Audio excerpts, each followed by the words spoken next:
How to unfollow someone on X app known as Twitter. I'm going to guide you through the process on how to do it. Let's get started. First of all, on your phone, head over to the X app.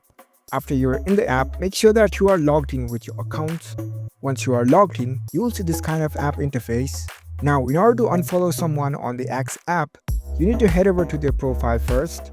You can search for their profile, tap on the search bar, and search for their account name. You can use their username. Once you find the profile, tap on the profile.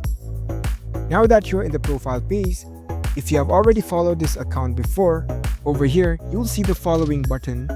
You can unfollow someone only if you have followed them before. In order to unfollow them, tap on this following button. It'll ask you for your confirmation if you really want to unfollow this account. If you are sure, you can tap on this unfollow option. And there you go. That's how you can easily unfollow someone on Twitter. If you want to follow them back, you can tap on this follow button again. So that's it. If you found this video helpful, don't forget to give this video a thumbs up and subscribe to our channel for more tech tips. Thank you for watching.